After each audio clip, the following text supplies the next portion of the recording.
Si les parece, buenos días, entonces comenzamos.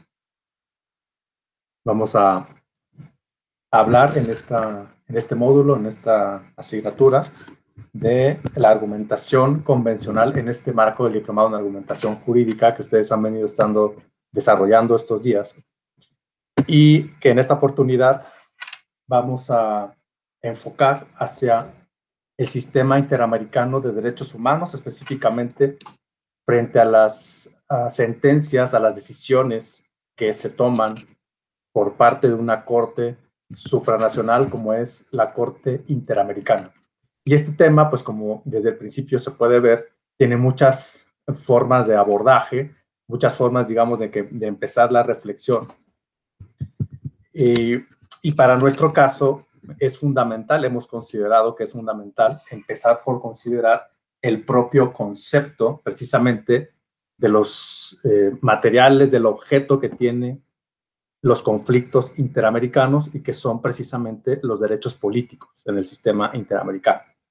De lo que vamos a tratar entonces en esta materia es aproximarnos a la manera en la que se entienden los derechos políticos en los tratados interamericanos, específicamente en un tratado que ustedes seguramente están muy familiarizados con él, porque es un tratado preponderante, prioritario para nuestro sistema jurídico, como lo es la Convención Americana sobre Derechos Humanos.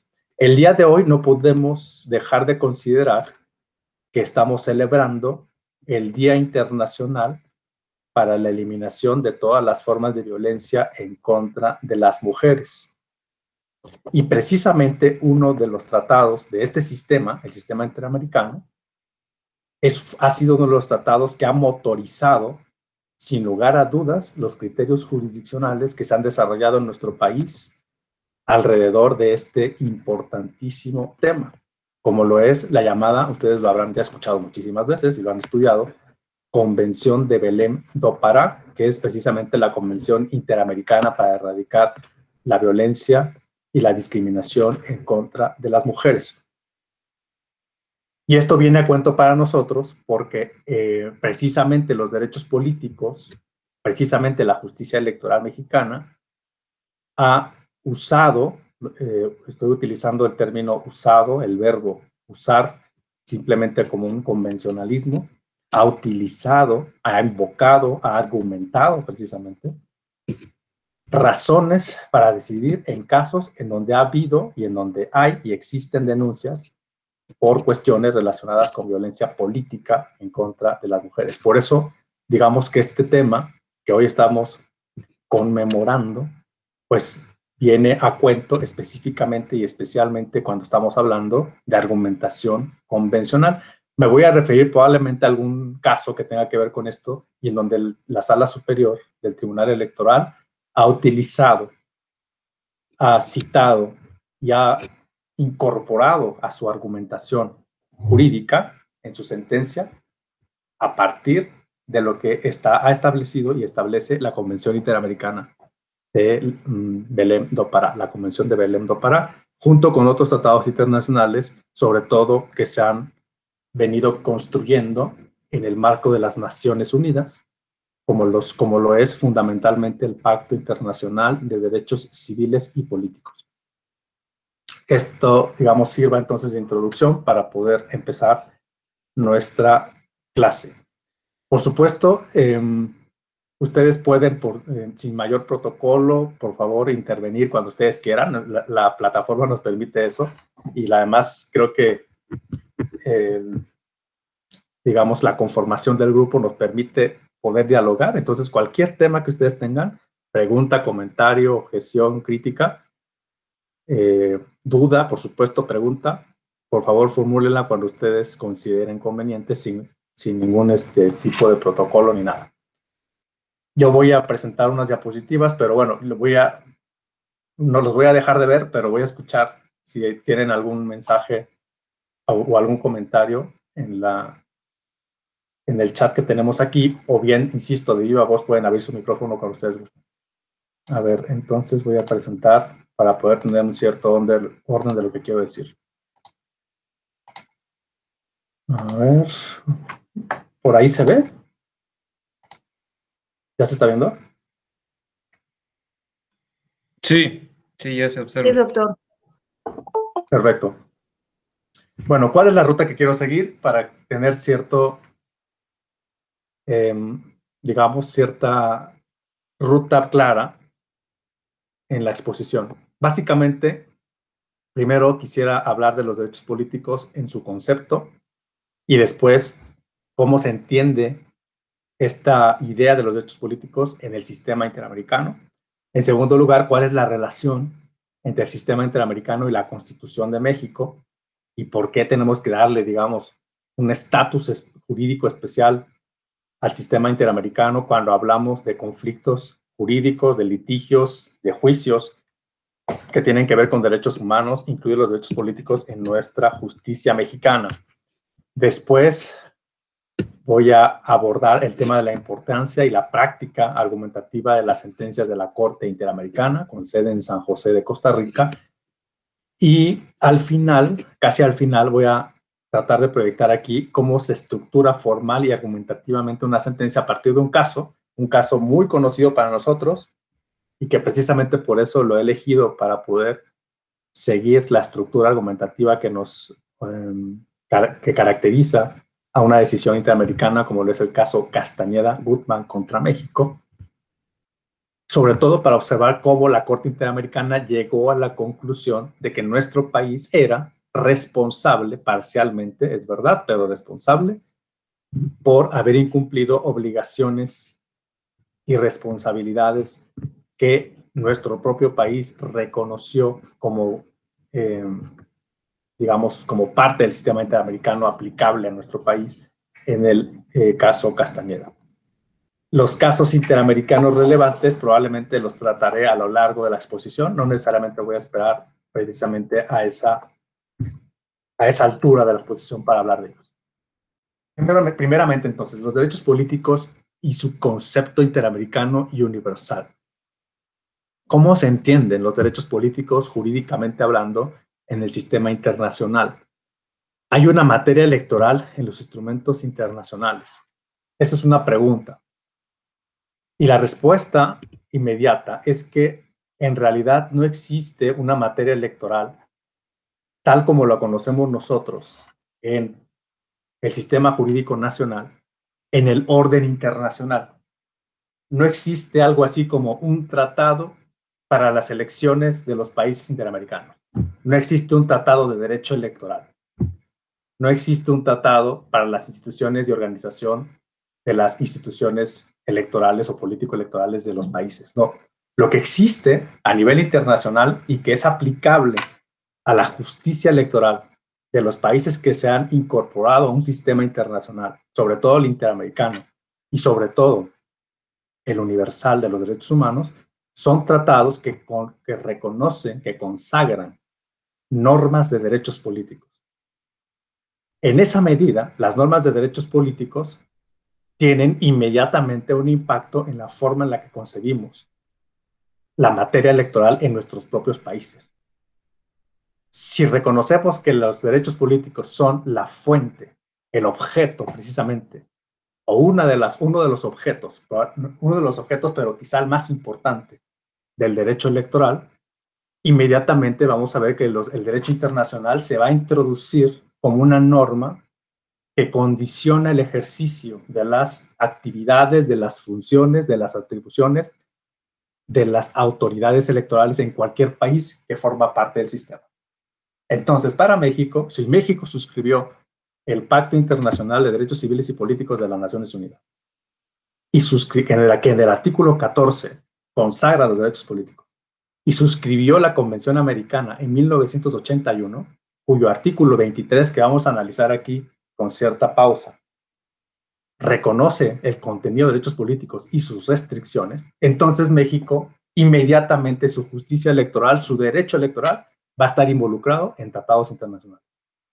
A partir de la obligación que tiene nuestro país de cumplir las normas interamericanas y las normas internacionales. Y creí que era importante enfatizarlo porque muchas veces podemos llegar a una cierta confusión en el sentido de que esperamos que exista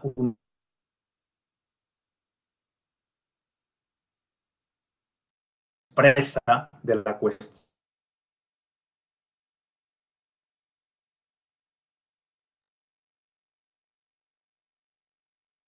Definitivamente.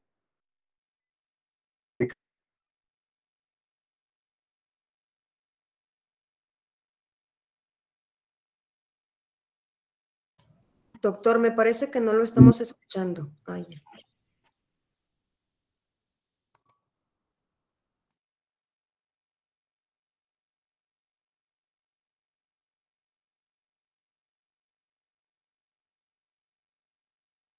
¿Ustedes escuchan al doctor? No, no se escucha. No se oye. No se escucha.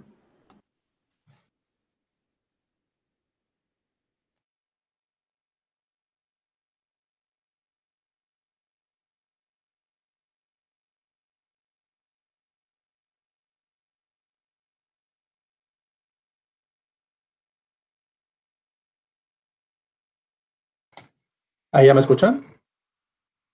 Ya. Ya se oye. Se desactivó de repente. Pero bueno, entonces decía, estaba en esta parte, ¿no? ¿Por qué el derecho internacional se va a preocupar por nuestros derechos políticos? ¿Qué tiene que ver? Bueno, es una explicación, decía, histórica.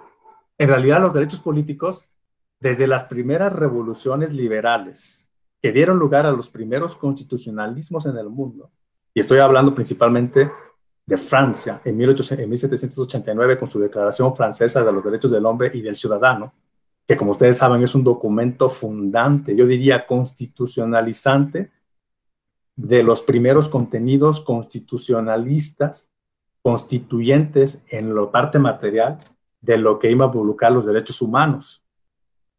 Y fíjense, pese al sesgo, lo voy a decir así, aunque a ver, quienes no están necesariamente involucrados en las filosofías feministas, probablemente lo puedan encontrar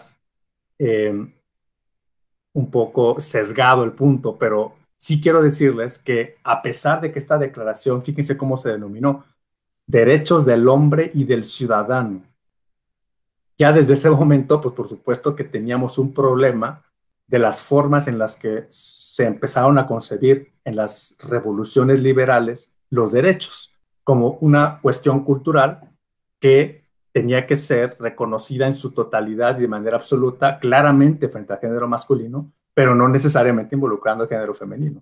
Con lo cual ya tenemos una falencia importante del origen de los derechos humanos en su momento en Francia y en Estados Unidos también. Pero bueno, no nos vamos a meter en ese tema. Lo importante aquí, por supuesto, yo lo menciono ahora, lo mencioné desde el principio, porque es relevante hablar de los derechos hoy precisamente a partir de la idea de su concepción igualitaria entre géneros.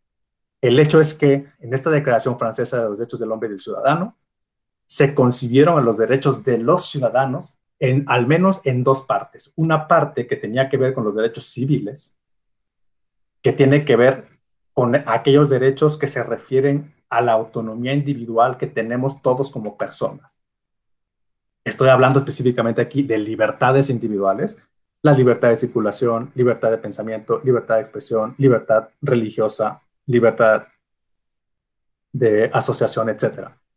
Y a la par de estos derechos, nos dijeron los franceses, tenemos que concebir necesariamente la idea de los derechos políticos que involucra un espacio de actuación individual que tiene que ver con la participación de todos y todas en los asuntos públicos.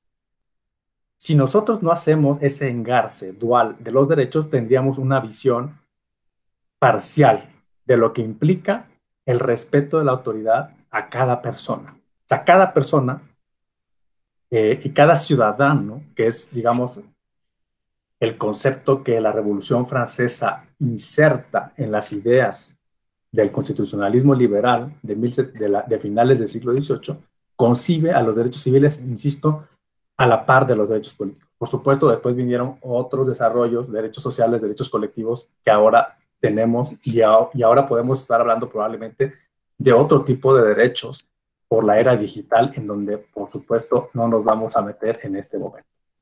Después se fueron elaborando, claro, las teorizaciones alrededor de los derechos y las obligaciones del Estado. Frente a ellos son ustedes saben, muy profundas en la cultura jurídica, en la cultura política del mundo, no nada más de nuestro país. Pero básicamente se concibió que jurídicamente podíamos entender, sobre todo a partir probablemente de las teorizaciones alemanas de derecho público de principios del siglo XX, final del siglo XIX, como que los derechos de libertad tendrían una proyección frente a la autoridad distinta frente a lo que significan los derechos de igualdad. Las libertades vinculan al Estado de manera negativa. ¿Por qué? Porque el Estado los respeta en la medida en que deja de interferir, deja de molestar a las personas. Esto lo tenemos plasmado de manera, yo diría, ejemplar en nuestro artículo 16 de la Constitución Mexicana de 1917. No todas las personas tenemos derecho a no ser molestados. Imagínense eso, ¿no? Que viene, por cierto, no es una creación mexicana, ya el derecho anglosajón venía hablando en el siglo XIX, probablemente con mucho más énfasis en el siglo XX, del derecho de los ciudadanos a no ser molestados por el Estado. Esta idea es muy fuerte porque lo que implica es que el Estado no puede ni siquiera interferir en mis espacios de decisión individual, lo que ahora conocemos y la Corte de México ha desarrollado como la idea del libre desarrollo de la personalidad. Bueno, los derechos de igualdad, sin embargo, lo que implican es una vinculación positiva para el Estado. ¿Y por qué? Porque no basta que el Estado deje de hacer cosas, no le obliga al Estado a no hacer, como nos dice la teoría de la administración pública. A lo que le obliga al Estado los derechos de igualdad es a hacer cosas, a ser activo y dinámico en la creación de instituciones, de leyes, de infraestructuras jurídicas, políticas, económicas, para conseguir la igualdad de oportunidades entre las personas. Entonces el Estado no lo respeta abstrayéndose u olvidándose del ciudadano, sino al revés, los respeta necesariamente haciendo cosas. Vinculación positiva. Por eso los alemanes nos hablan de esta vinculación positiva. Los alemanes, pero que nosotros ahora tenemos, porque la propia Corte Interamericana los ha desarrollado estos conceptos en su jurisprudencia. Y así es como nosotros los mexicanos tenemos que abrevar de esos conceptos, de comprenderlos de la manera en que la Corte Interamericana los hace suyos para darle un sentido en nuestra propia impartición de justicia. Ahora bien, hemos llegado a la conclusión, o al menos algunas teorías que han evolucionado en estas distinciones, que pueden ser distinciones ciertamente doctrinales, hemos llegado a la conclusión de que todos los derechos exigen ambas vinculaciones en ciertas medidas. Y un gran ejemplo de esto son los derechos políticos. Por ejemplo, el derecho al voto. El derecho al voto activo. Vamos a hablar o a especificar que estamos hablando de ese derecho.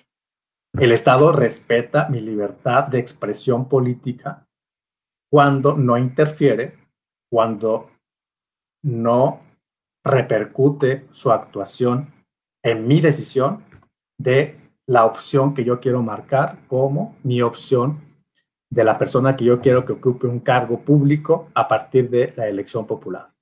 El Estado no puede interferir. Entonces, tiene que respetar mi libertad. Esa es la vinculación negativa. Pero también tiene que respetar mi igualdad. En la medida en que, y tiene que respetar también una vinculación positiva. Porque tiene que establecer las condiciones para que yo pueda votar. Y para que mi voto cuente. Y para que mi voto sea escrutado. Y sea finalmente parte del resultado. Entonces, ¿qué tiene que hacer el Estado? Tiene que establecer un órgano electoral. Tiene que establecer normas para que se puedan instalar casillas, tiene que establecer normas para que puedan operar esas directivas de casilla, tiene que establecer reglas que permitan que nosotros los ciudadanos podamos votar en condiciones de igualdad. Por eso, los derechos políticos, entonces, los vemos que tienen esta doble condición para el Estado y por lo tanto son derechos complejos también en el sistema interamericano y en el sistema jurídico nacional.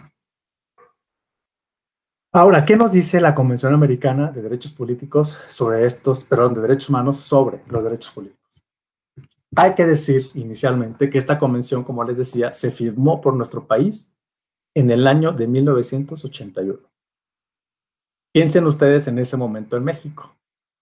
los años 80 estábamos apenas atisbando algunos progresos relacionados con un proceso de democratización muy germinal en nuestro país. Veníamos y estábamos en una condición de sistema político hegemónico.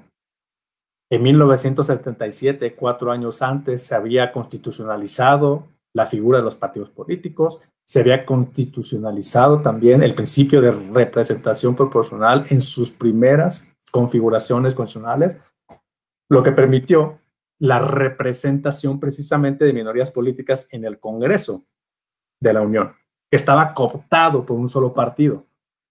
En el 81, entonces, viene gobiernos de López Portillo y en transición con Miguel de la Madrid Hurtado, una condición del Estado mexicano de incorporarse de alguna manera a compromisos internacionales y por lo tanto una apertura verdaderamente germinal, decía, hacia ese reconocimiento. ¿Qué nos decía ya la Convención Americana en el artículo 23 sobre los derechos políticos? Decía esto, y puede ser sorprendente para el momento, ¿no?, en el que México reconoce esta consagración. Claro, ya teníamos nosotros nuestro artículo 34, nuestro artículo 35 relacionado con esos derechos, pero ya también conocemos la historia de la no justiciabilidad de esos derechos a nivel interno por la falta precisamente de órganos de garantía de los derechos políticos en ese momento, y que se terminó solamente hasta el año de 1996. Piensen ustedes en eso, ¿no? México, sin embargo, suscribe la convención en el 81, pero no suscribe algo muy relevante. Y por eso puede explicar por qué el Estado mexicano se pudo incorporar, a pesar de que teníamos estos contenidos fuertes e intensos sobre los derechos políticos. La razón por la que México lo hace es porque no suscribe en ese momento un protocolo facultativo que es necesario que se suscriba para reconocer la competencia contenciosa de la Corte Interamericana de Derechos Humanos. México en ese momento decidió solamente firmar la convención, por lo tanto, solamente reconocer la competencia de investigaciones posibles a violaciones de estos derechos por parte de la Comisión Interamericana de Derechos Humanos, que tiene su sede actualmente en Washington, Estados Unidos, pero no reconoce la jurisdicción de la Corte Interamericana. ¿Qué tenía que hacer la Corte Interamericana de acuerdo con la convención? En un capítulo especial de esta convención se establece que la Corte Interamericana estará conformada por 7 jueces y juezas y tendrá por objetivo dirimir los conflictos entre los ciudadanos, los individuos, por lo tanto, las personas que habitan los territorios de los estados parte, en contra de las autoridades de su propio país frente a organismos interamericanos. Los organismos interamericanos, en una primera fase, realizan una suerte de proceso, digamos, amistoso de arreglo de litigio ante la Comisión Interamericana, que tiene, por supuesto, otras muchas facultades, y después la Comisión, dice la Convención Americana, tiene la facultad de denuncia ante la Corte Interamericana en contra del Estado que haya encontrado presumiblemente responsable de violaciones a estos derechos. Esa es la parte que México no reconoce en los 80, y lo hace muchos años después, hasta una segunda ola democratizadora, me parece a mí, de las instituciones jurídico-políticas mexicanas, que es el 16 de diciembre de 1998. Hasta ese momento, México publica en el Diario Oficial de la Federación el reconocimiento de la competencia contenciosa de la Corte Interamericana. Esto es, reconoce que un órgano judicial, jurisdiccional, internacional, podrá determinar responsabilidades a partir de un juicio que se siga precisamente ante esta instancia. ¿Por qué decía que es parte de una segunda ola democratizadora? Posiblemente, bueno, segunda, o podemos poderle otro número, pero definitivamente otra ola posterior democratizadora de las instituciones mexicanas.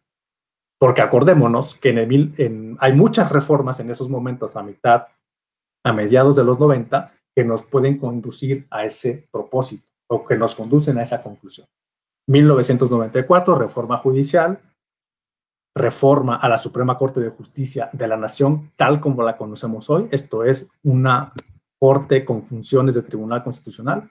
2 años después, 1996, la gran reforma político-electoral, la incorporación del tribunal electoral, la creación de ese tribunal que sí tenía, por supuesto, antecedentes importantes, pero que se crea este tribunal en el que estamos nosotros en este momento, precisamente trabajando, el Tribunal Electoral del Poder Judicial de la Federación y, por supuesto, el entonces Instituto Federal Electoral con un concepto y una lógica ciudadanizadora. Es en ese contexto en el que en 1998, 2 años después de la reforma electoral, viene el reconocimiento de la Corte Interamericana por parte de México. Fue ese momento en el que este artículo que estamos viendo, por lo tanto, se convierte en un artículo vinculante con efectos de posible condena internacional en caso de incumplimiento. Y esa es la razón, digamos, formal, competencial, orgánica, por la cual la Corte Interamericana condena a nuestro país en el año ya 2008, es decir, 10 años después del reconocimiento de la competencia contenciosa, en el caso Castañeda. Y por supuesto, ustedes conocen muy bien todo lo que ha ocurrido después de esta primera sentencia condenatoria en sentido parcial para México, en donde México ha sido cliente del sistema, vamos a decirlo así, en varias oportunidades, y en 10 ocasiones ha sido condenado hasta este momento del 2021 por parte de la Corte Interamericana, y tenemos ahí 2 o 3 casos ya pendientes de sentencia en este mismo, probablemente en este mismo año o probablemente a principios del 2022, como es el caso de Digna Ochoa y familia en contra de México, y como es otro caso por ahí relacionado con prisión preventiva indeterminada o prisión preventiva con problemas de alargamiento ilegítimo, precisamente esta condición, para 2 presuntas víctimas. Bueno, ¿qué nos dice la Convención Americana sobre los derechos políticos? Primero, lo primero que hay que ver es que este artículo le da titularidad de estos derechos no a todas las personas.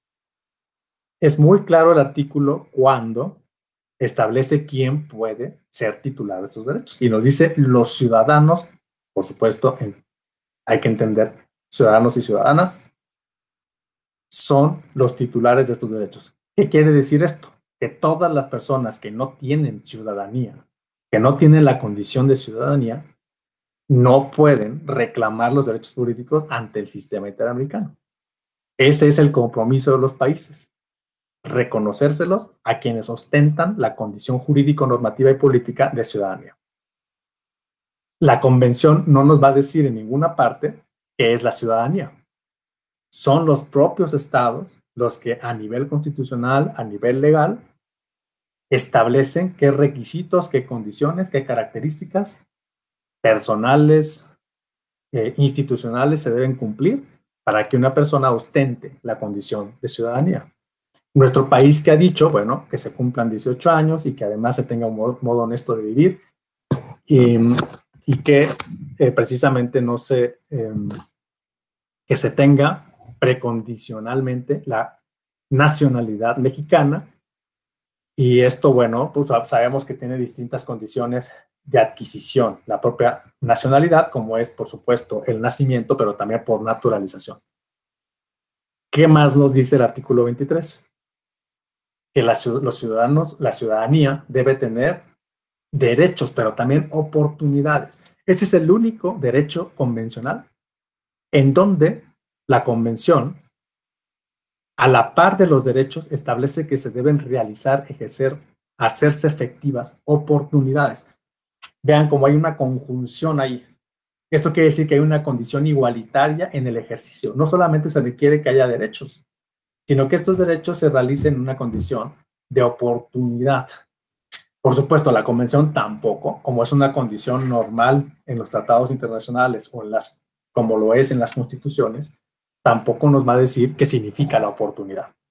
Lo que ha dicho la jurisprudencia de la Corte Interamericana es que los países deben comprender que la oportunidad es la obligación correlativa que tienen los estados parte para generar las medidas que maximicen, que optimicen la participación y que optimicen el ejercicio de los derechos. Es una especie como de condición que le da una plusvalía al ejercicio del derecho político, ¿no? Y por lo tanto, enarbola la idea de que hay una especial carga para los países, de que estos derechos deben realizarse con una condición de medidas necesariamente que faciliten, que hagan efectivos los derechos. Esto, claro, a lo que nos conduce es que los derechos políticos se van a convertir entonces en unas piedras angulares del sistema democrático de cualquier país. No, insisto, si consideramos que la condición de oportunidad no se encuentra establecida para ningún otro derecho de la Convención. Pensemos en la libertad de expresión. No se hace alusión, por ejemplo, a este concepto. Pensemos en la libertad de tránsito, tampoco. Pensemos en la libertad religiosa, tampoco. O en cualquier otro, ¿no?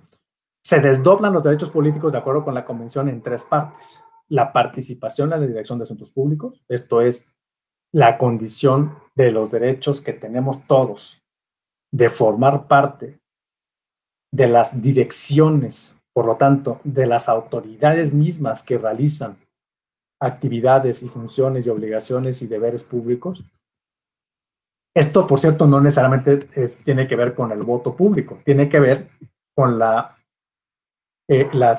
diferentes hipótesis en las que el ordenamiento jurídico nacional mexicano tiene que prever que cualquier persona tendría que estar en la posibilidad de formar parte de las propias autoridades públicas. Por ejemplo, a través de las convocatorias que se realicen para integrar estas propias autoridades. Y vamos a ver acá en el inciso C que tiene que hacerse además de forma igualitaria y no discriminatoria. Bueno, la posibilidad de participar de manera directa o por medio de representantes libremente elegidos. Aquí lo que se ha concebido es que y esto ha sido muy importante para nuestro país, sobre todo el año pasado, cuando se tuvo que analizar, por ejemplo, las maneras en las que debíamos comprender la consulta popular. Lo que dice la Convención es que es un derecho humano que todas las personas podamos participar, los ciudadanos, podamos participar en la instrumentación de mecanismos o en la operación, en el proceso de los mecanismos que tienen que ver con las democracias o que tiene que ver con una lógica de democracia directa o semidirecta. Es decir, referéndums, consultas populares, ahora que estamos inmersos en esto, revocatorias de mandato de las autoridades. Entonces, los países, si prevén estos mecanismos, tienen que asegurarse que se cumplan las condiciones esenciales de ejercicio de estos derechos humanos de participación en mecanismos, insisto, de democracia directa. Pero también lo tienen que hacer en mecanismos que tienen que ver con las democracias representativas, típicamente el derecho, por supuesto, al voto para elegir un cargo público. El inciso C, derecho a votar, derecho a ser votados, y nos pone las condiciones, cómo deben ser las elecciones, periódicas, auténticas, sufragio universal e igual, secretas, pero que se garantice además la libre expresión de la voluntad de los electores. Aquí está la condición de vinculación negativa que vimos en las diapositivas anteriores para el Estado mexicano. Y aquí probablemente ya nos surge una pregunta. ¿Qué pasa cuando el contenido de los derechos a nivel interamericano se pueden hacer análogos con los contenidos de los derechos establecidos en el sistema jurídico constitucional mexicano? ¿Por qué? Pues porque el artículo 35 establece condiciones de ejercicio de los derechos políticos de una manera muy similar a como lo hace el artículo 23 de la Convención. ¿Qué quiere decir eso? ¿Cómo operar esas dos normas, ¿no? Bueno, lo que implica es que el operador jurídico, la autoridad electoral, debe entender el contenido del derecho a ser votado y el derecho a votar es un contenido necesariamente conjunto, en donde se tiene que observar el artículo 35, que se tiene que observar la legislación que nos hemos dado para hacer operativo el artículo 35, y por otro lado, tiene que observar las obligaciones que surgen del artículo 23 al mismo tiempo. Es decir, no puedes seccionar o no puedes simple y sencillamente dividir los contenidos normativos. Tiene que hacerlos efectivos de manera simultánea. Y al ratito, espero que me dé tiempo, vamos a ver por qué tiene que hacerse así. O sea, no es una condición, digamos, voluntarista o subjetiva de la aplicación del derecho.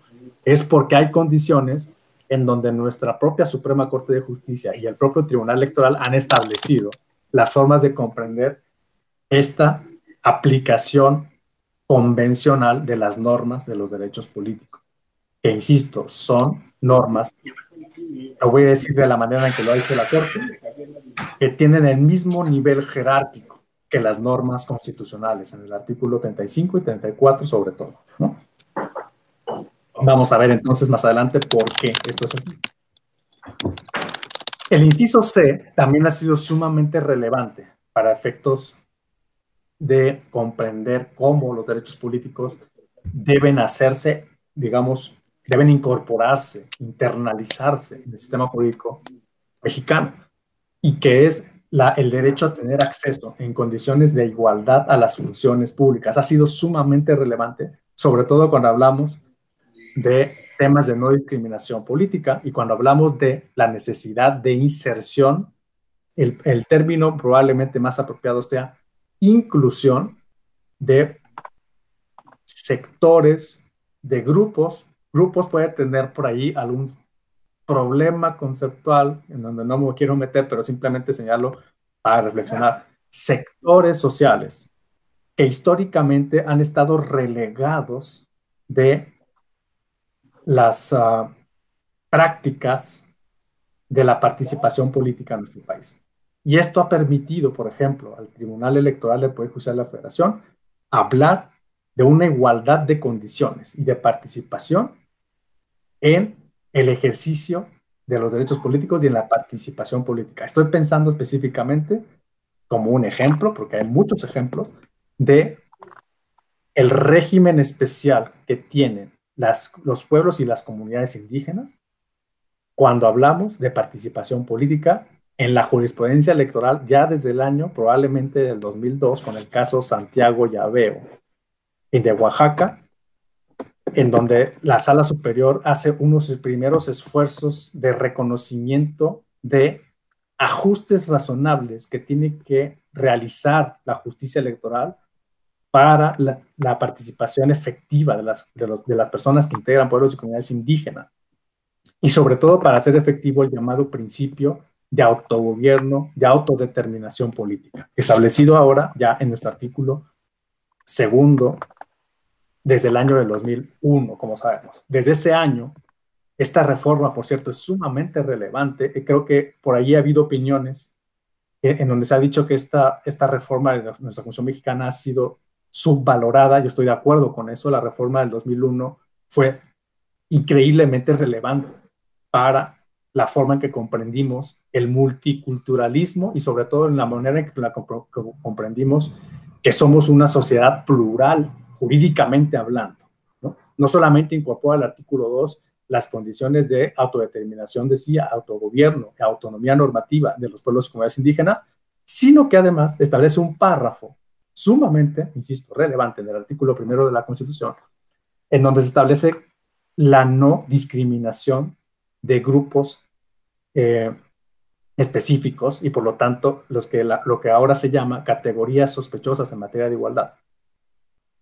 Y en donde se establece que ninguna persona puede ser discriminada por su condición de nacionalidad, por su condición de edad, ahora, desde el 2011, por una condición de preferencia sexual, por condición de religión, etcétera, ¿no? Y por supuesto por una condición de origen cultural u origen nacional, como lo es precisamente las cuestiones de las personas extranjeras, por ejemplo. A esto hace alusión el artículo 23.1, inciso C, cuando nos habla de acceso igualitario, no discriminatorio a las funciones públicas, pero una igualdad entendida no en un sentido formal, que ahí es donde se ha explotado mayormente este concepto, sino en un sentido sustantivo o material. Ustedes lo han seguramente estudiado. ¿Qué significa eso? Que la igualdad, fíjense cómo la convención nos dice igualdad a secas. Bueno, los operadores, los tribunales, las autoridades tienen que entender que esta igualdad, bueno, no quisiera que se escuchara como un recetario, sino que la forma razonable de comprender la igualdad en este sentido es una igualdad que permite establecer si es necesario, acciones de ajuste razonable, o como se ha llamado en otros países, o incluso nuestro propio país así también lo ha denominado, medidas de discriminación positiva, aunque es muy polémico este concepto, pero se utilizó en un momento por la sala superior o las salas regionales. Podemos hablar también de acciones positivas en torno a la inserción, a la participación de estos grupos en las funciones públicas. ¿Y esto qué implica? Establecer una maquinaria de distintas velocidades. Una maquinaria que en efecto va a aplicar para todos a los que no estamos necesariamente inmersos en una condición de discriminación histórica, y otra maquinaria que permite una mayor velocidad en la incorporación de los sectores sociales menos favorecidos o desaventajados de nuestra sociedad, para que se permita precisamente una participación efectiva. A eso se le llama una igualdad material,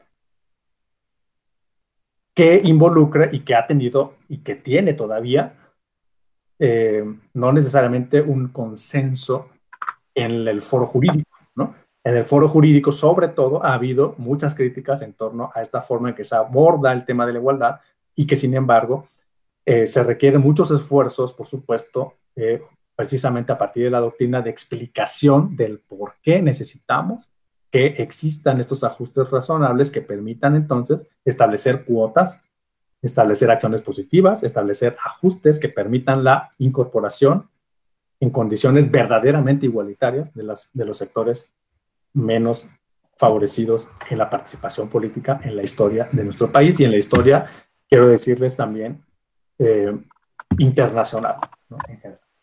Voy a hacer aquí una pausa para ver si hay alguna cuestión, pregunta, comentario hasta aquí.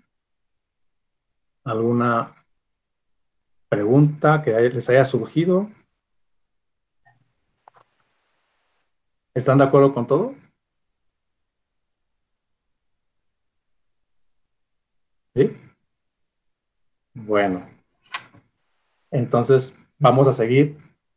Hasta ahora lo que he tratado de hacer entonces es darle un sentido en su contenido conceptual, normativo de los derechos políticos en el sistema interamericano a partir del artículo 23, ¿no? Fíjense cómo es una cuestión incluso solamente de inicio en el análisis de estos derechos en el sistema interamericano. Ahora lo que quiero hacer es hablar de las restricciones. Es decir, hay un mito alrededor del derecho internacional y el derecho convencional cuando hablamos de los derechos, ¿no? Y no sé si ustedes están de acuerdo conmigo, pero cuando se habla del derecho internacional siempre pensamos que el derecho internacional está para reconocer la amplitud de los derechos y para reconocer la eficacia indiscriminada de los derechos. Como que siempre pensamos en el derecho internacional pensando en que va a haber amplitud en la protección, en que va a haber maximización todo el tiempo. Y esto no es así, ¿no? Eso me parece que es un mito muy popularizado, ¿no? El derecho internacional también establece las maneras en las que los derechos políticos tienen que ser restringidos, limitados. ¿Con qué objetivo? Con el objetivo que tiene también el derecho constitucional alrededor de los derechos fundamentales. Equilibrar el ejercicio de todos los derechos en el sistema. Cuando hablamos de derechos humanos o derechos fundamentales, no hablamos solamente de una condición subjetiva, como muchas veces se ha tratado en nuestras obras jurídicas en México, ¿no? Claro, no quisiera achacar y generalizar, simplemente digo que los derechos humanos tienen una parte teórica muy importante también, que son sus restricciones. ¿Y por qué hablar de restricciones cuando hablamos de derechos? Porque no hay forma posible de analizarlos sin entender cómo se insertan en una sociedad democrática. Yo tengo mis derechos humanos que pueden colisionar con los derechos de mi vecino. Entonces, ¿cómo hago para hacerlos efectivos? Pues tengo que tomar en cuenta precisamente esas condiciones de materialización de mi derecho a partir del ordenamiento jurídico. Y esa función de equilibrio, de ejercicio efectivo con condiciones de limitación de este ejercicio, siempre queda en el Estado constitucional atribuido a los jueces. Y ahí viene una gran problemática y un gran debate todo el tiempo. Los jueces serán en la estructura que reconocemos de cada país quienes determinen hasta dónde llega mi derecho. Y por lo tanto, los jueces tienen la última palabra en nuestro sistema jurídico electoral. La tendrá la sala superior si el caso llega a la sala superior del Tribunal Electoral. Tendrá la última palabra para establecer si una persona puede, por ejemplo, legítimamente ser excluida del ejercicio de un derecho político, con todo lo grave que eso es.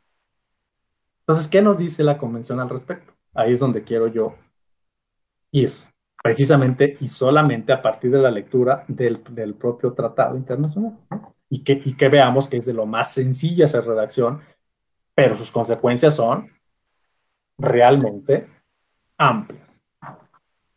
Las restricciones y la forma en que operan se encuentran establecidas en el artículo 23 también, pero en el párrafo 2.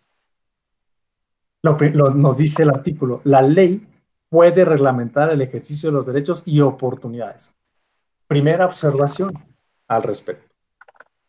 ¿Qué quiere decir ley a los efectos de la Convención Americana?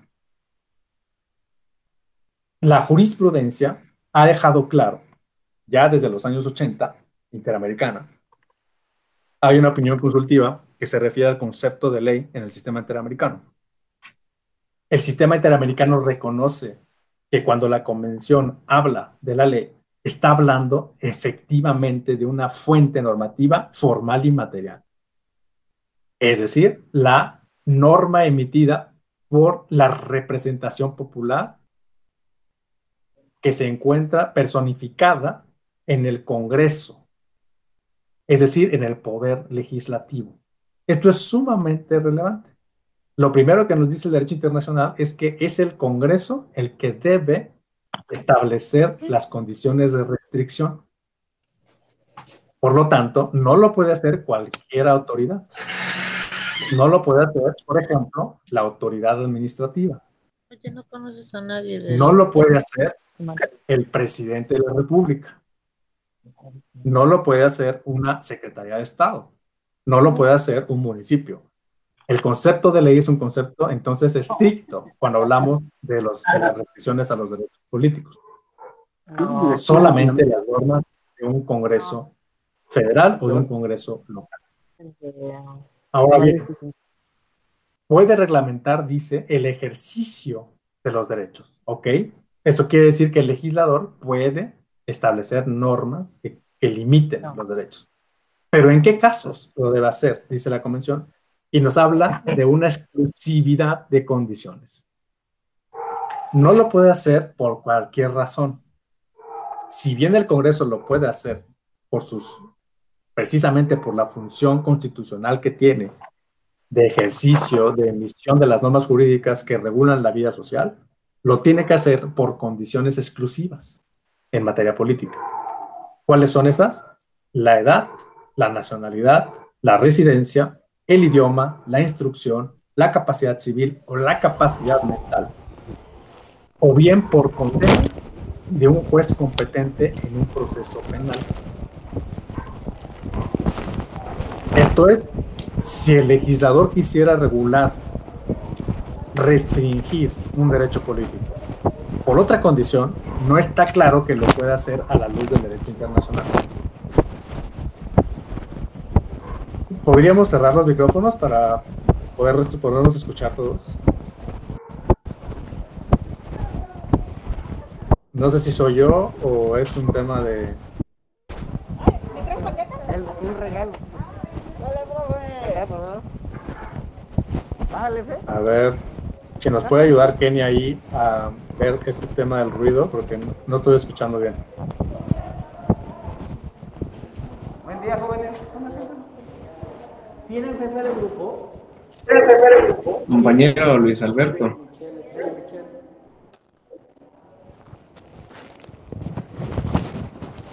Ah, sí. Podríamos pedirle, por favor, si puede cerrar su micrófono. Ahí sí, ¿ya me escuchan bien? Perfecto. Sí, ya. Entonces, lo puede hacer. Entonces, el derecho internacional, ¿qué nos dice? El legislador puede regular, puede restringir, puede limitar. Perfecto. Puede hacerlo como quiera y cuando quiera y cuando considere conveniente hacerlo. No. Tiene que hacerlo exclusivamente sobre ciertas condiciones establecidas en el derecho internacional. Al menos eso nos lo dice el artículo en su arranque. Sabemos que incluso este tipo de normas tienen que ser interpretadas en la jurisprudencia. Y nos vienen varias preguntas. Cuando el derecho convencional nos dice que solamente o exclusivamente se puede hacer sobre las condiciones que acabamos de leer, eso significa que en cualquier otra condición no lo podría hacer el legislador. Por ejemplo, es verdad que puede regular y restringir porque una persona sea menor de edad. Por lo tanto, no poder participar de acuerdo con el artículo 35 de nuestra Constitución. Puede establecer que una persona hable español para poder formar parte de las autoridades que van a elegirse por cargos públicos y excluir que una persona que no sepa español en México forme parte de la presidencia de la República, por ejemplo, o pueda formar parte de un poder legislativo.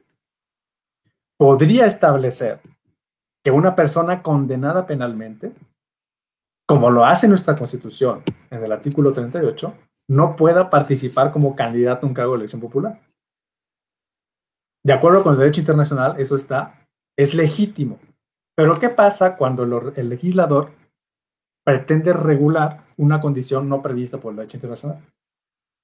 Por ejemplo, voy a poner un ejemplo que nos es quizá por todos conocido, por lo que acaba de ocurrir en el pasado proceso electoral. Por ejemplo, voy a poner dos ejemplos, uno relacionado con violencia y otro relacionado con gastos. Por ejemplo, que establezca el legislador que una persona no puede ser candidato o no se le puede reconocer como candidato por haber faltado a sus obligaciones de fiscalización y por no haber presentado reportes de gastos de campaña o de precampaña. Primer problema, a la luz del derecho internacional. Segundo tema y ejemplo.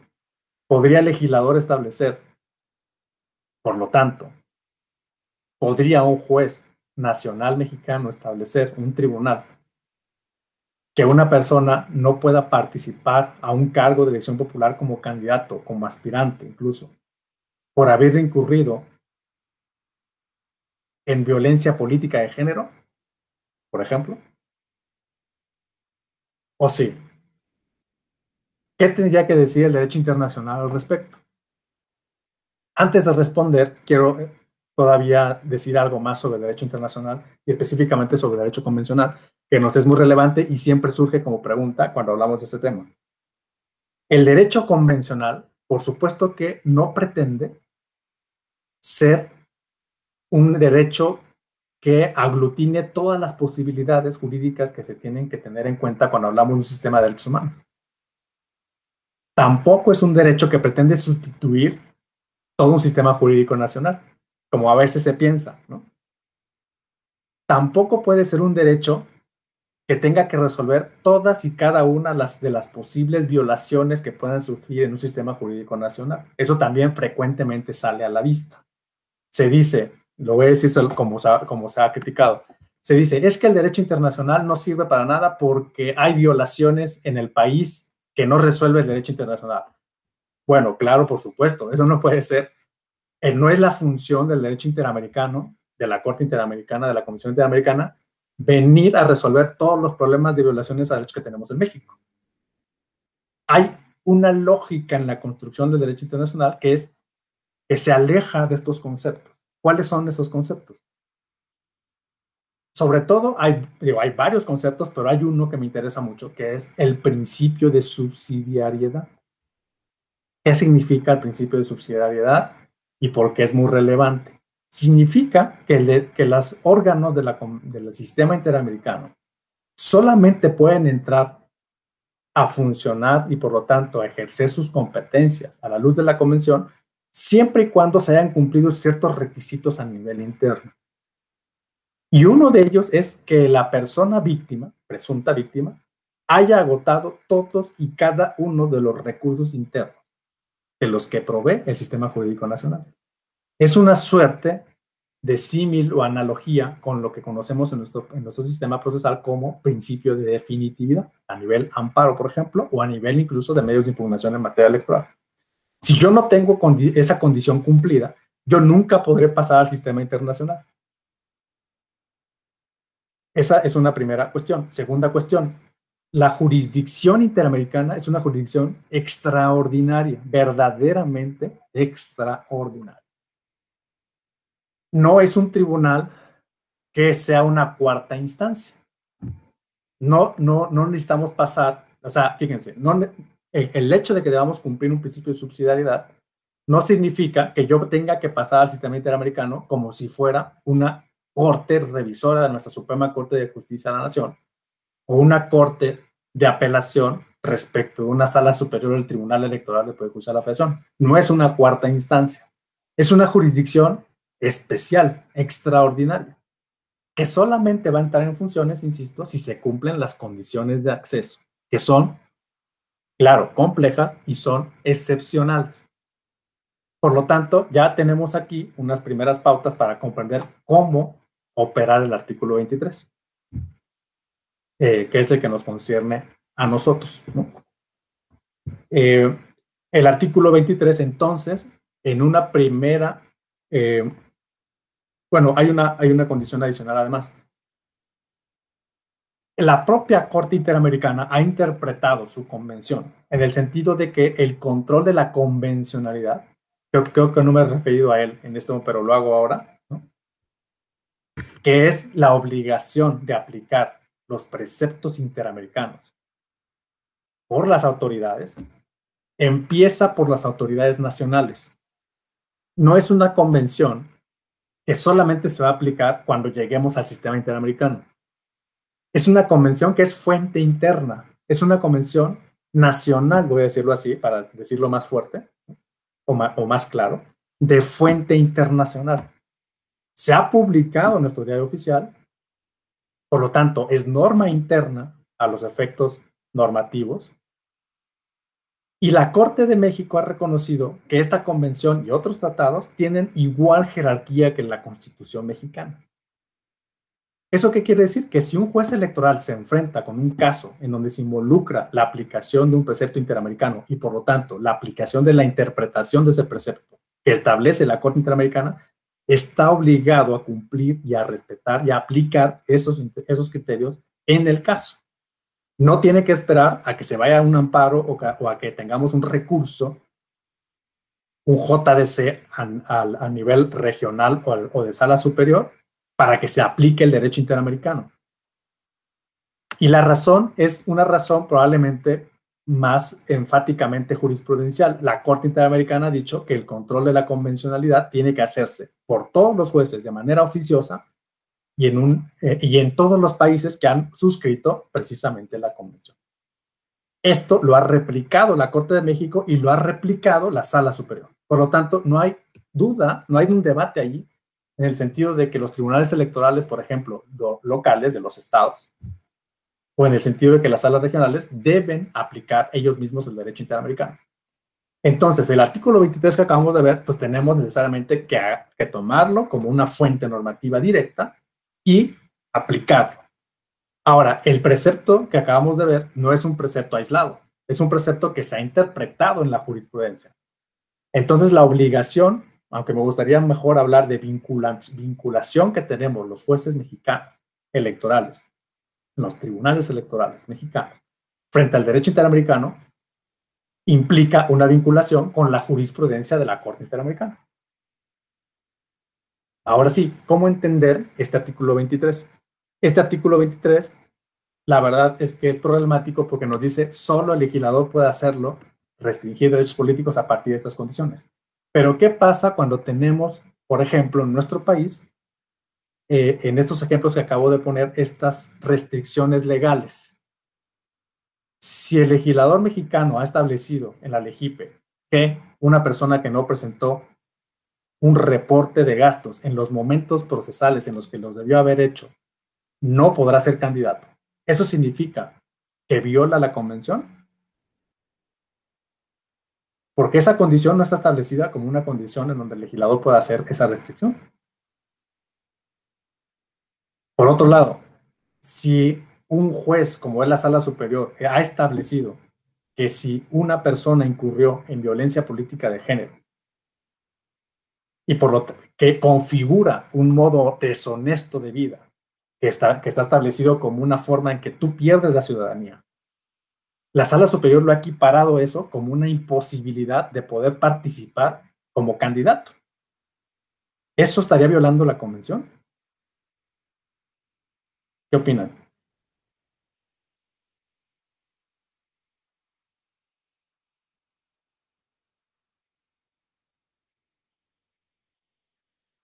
O no lo ven problemático?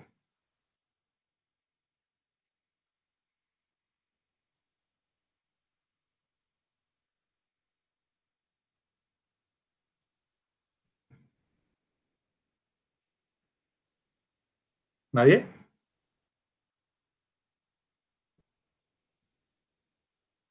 Sí, adelante, Javier. Sí, buenos días a todos y a todas. Pues bueno, creo que ahí, si bien es cierto que no hay como expresamente una restricción como tal, como usted lo había comentado, también se debe interpretar de manera sistemática con los demás instrumentos internacionales, ¿no? Por ejemplo, pues los otros instrumentos como eh, la Belén do Pará, por ejemplo. Entonces ya al hacer una armonización, pues obviamente sí es evidente que hay un precepto, digamos, tutelado por la convención, que sería eh, pues la erradicación del todo tipo de violencia contra la mujer, ¿no? Sí, una primera respuesta, de que ahí estaría totalmente de acuerdo con Javier, es que, por supuesto, estoy quizá llevándolos a una trampa. El artículo 23 no puede interpretarse en efecto, creo que es una primera muy buena aproximación a este tema o a este problema. No puede ser el exclusivo fundamento para hablar de ejercicio y restricciones a los derechos políticos. Aunque nos lo diga la convención, que a eso se refiere el artículo 23. Para empezar, tenemos que hablar de interpretaciones funcionales y sistemáticas con la propia convención. La propia convención establece, pues no sé, establece igualdad, establece no discriminación en el artículo 1, establece derechos de debido proceso en el artículo 8, establece derechos a un recurso efectivo y sencillo en el artículo 25, establece derecho de asociación en el artículo 16. Estos derechos tienen que interpretarse, no pueden ser, digamos, sesgados en el contenido, sino que al contrario, deben construirse sistemáticamente con el ordenamiento convencional al que pertenecen, a ese contexto. Y por otro lado, también tienen que involucrarse, por supuesto, los tratados complementarios, si podemos llamarlos así, o protocolos complementarios del sistema interamericano, o tratados que forman parte del corpus juris, como se le ha dicho, del sistema interamericano de los derechos humanos, y una de ellas, en efecto, como dice Javier, es la Convención Americana. Además, estos tratados deben interpretarse en conjunción sistemática también con nuestra propia Constitución. Entonces, no es tan, digamos, unilateral la aplicación del artículo 23, sino que tenemos que entenderlo en ese contexto complejo de normatividad. Esa es una muy buena manera de pensar en este tema. Entonces, el problema relacionado con restricciones distintas que el legislador nacional mexicano ha establecido a los derechos políticos podrían ser convencionales o podrían ser también contrarios a la convención. Por supuesto, dependiendo del contenido, pero en este caso, de establecer que una persona que no reporta gastos de campaña o de pre-campaña, sí podría ser visto como un caso problemático a la luz de la convención. Es decir, no tenemos una respuesta fehaciente, clara, fidedigna respecto a que esta restricción es legítima. La Suprema Corte de Justicia de la Nación sí lo avaló en una acción de inconstitucionalidad como una restricción adecuada, razonable. Por lo tanto, la Sala Superior lo aplicó en el caso Salgado Macedonio, como sabemos, y determinó que no podía participar como candidato a la gubernatura del estado por incumplimiento de ese tipo de obligación. Entonces, en este caso, no habría una conclusión fehaciente al respecto desde el sistema interamericano. Estaría, me parece a mí, esto es una opinión muy personal, abierta a una discusión interamericana. El otro caso sí me parece un caso menos, que podría tener una respuesta más razonable desde el punto de vista del sistema interamericano, si pensamos en que el sistema interamericano tiene una jurisprudencia verdaderamente copiosa relacionada con la erradicación de la violencia en contra de las mujeres. Además de que hay condiciones de obligaciones específicas y de medidas de reparación cuando se ha acreditado esta violencia en casos nacionales en la propia Convención Interamericana de Belém do Pará. En ese sentido, me parece menos problemático, en lo personal, que una restricción como esta pueda tener incompatibilidades con lo que dice la Convención Americana sobre Derechos Humanos, aunque la Corte Interamericana jamás se ha pronunciado al respecto en este tema. Estoy seguro que en este criterio podría ser replicado por la Corte Interamericana en el caso en el que le llegara algún asunto en ese sentido. Pero hay otros ejemplos también problemáticos para las relaciones que tiene nuestro país con el sistema interamericano y que tienen que ver, por ejemplo, con las restricciones que tenemos nosotros en nuestro país frente a las personas que forman parte de los ministerios de culto o que forman parte de las autoridades eclesiásticas o de autoridades religiosas, en donde, como sabemos, el artículo 25, el artículo 24 y el artículo 130 de la Constitución señalan con toda claridad que estas personas, fíjense, aunque sean mayores de edad, aunque sean mexicanos, aunque no tengan un modo deshonesto de vivir, no pueden ser candidatos o aspirantes a un cargo de elección popular.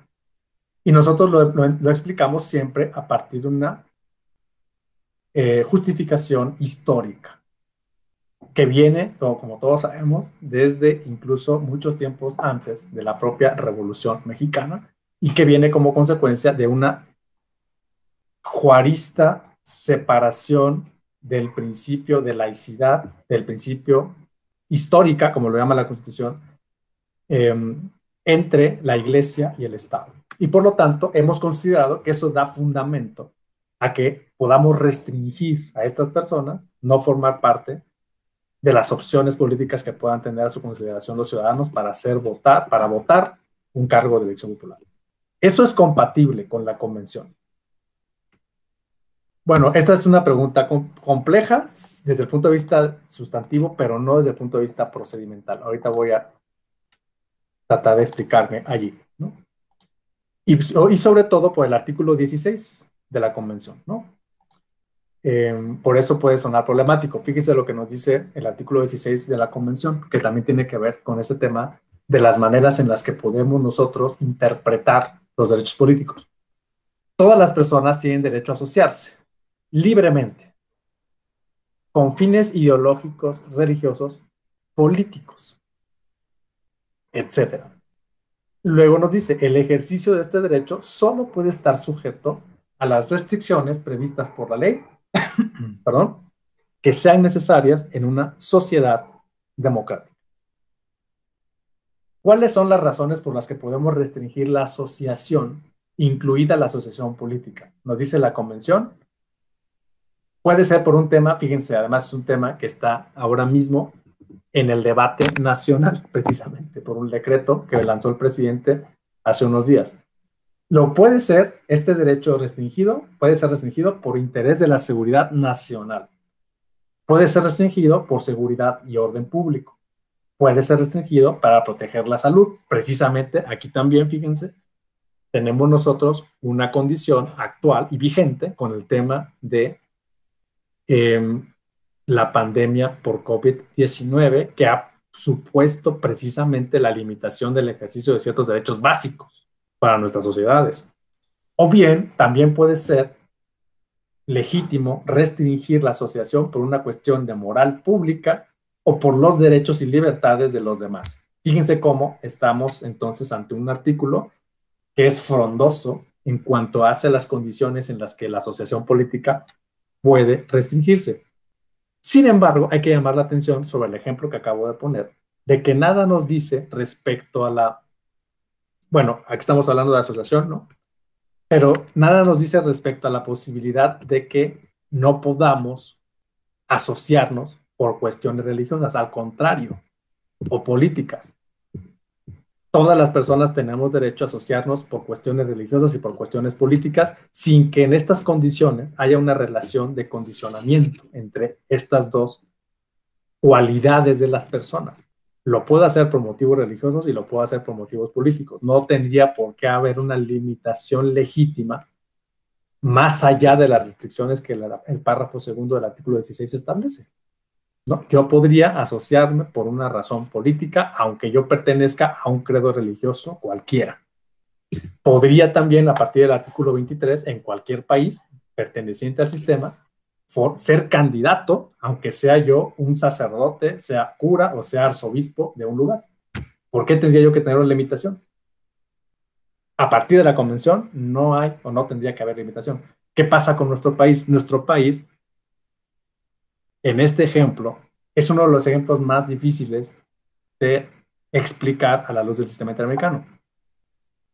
Pero hay una razón procedimental. México, cuando suscribió la convención en el artículo en 1981, perdón, estableció reservas interpretativas a la convención. ¿Qué quiere decir eso? La propia convención dice, si un Estado quiere formar parte del sistema, pero quiere reservar la aplicación de los preceptos por cuestiones de ordenamiento interno, lo puede hacer siempre y cuando estas restricciones estén justificadas y no impidan el efecto útil del tratado internacional. Esto es un concepto, por cierto, muy central para el derecho internacional de los derechos humanos, el efecto útil que se utiliza en la jurisprudencia internacional y que también se utiliza en la jurisprudencia interamericana. Por lo tanto, México utilizó su derecho, entre comillas, a establecer reservas interpretativas en ese año. Lo que le dijo al sistema, a la OEA, a la Organización de Estados Americanos, cuando suscribió la convención fue, no puedo reconocer tres cuestiones. No puedo reconocer el derecho de los extranjeros a tener un juicio, a ser oído y vencido en juicio. Fíjense, 1981. ¿Por qué? Porque mi artículo 33 impide que yo le reconozca ese derecho. Y me da la facultad para expulsar a los extranjeros del territorio nacional por conductas, decía la Constitución, perniciosas o algo así, ¿no? No recuerdo muy bien. También quiero reservar la aplicación de los artículos 23 y 16, sobre todo el 23, porque yo no puedo reconocer el derecho al voto ni el derecho a ser votado de las personas religiosas. Mis artículos 24 y 130 me impiden reconocer ese derecho. La OEA, por supuesto que hace... le hacen entrega, México le hace entrega de esta reserva y lo considera como una reserva legítima en su momento y por lo tanto reconoce a nuestro país desde ese momento como un estado parte con esas reservas. ¿Qué quiere decir eso? Que México dijo, no me puedes condenar por estas cuestiones. Porque yo desde el principio te estoy diciendo que no podría cumplirlas, dado que mi constitución me impide reconocerlas, ¿no? Y claro que esto está fundado también en el Convenio de Viena sobre el derecho de los tratados. Ustedes saben que ese convenio es como una codificación del derecho internacional público.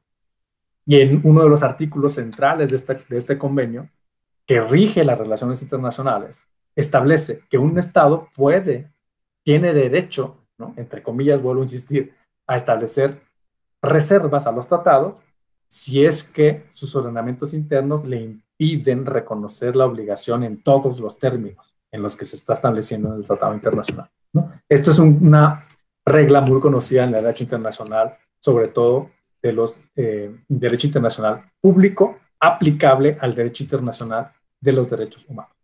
México entonces hace suyo este derecho y restringe la aplicabilidad, por lo tanto, restringe la posibilidad de que pueda ser condenado o pudiese haber sido condenado por estas cuestiones, como así ha ocurrido.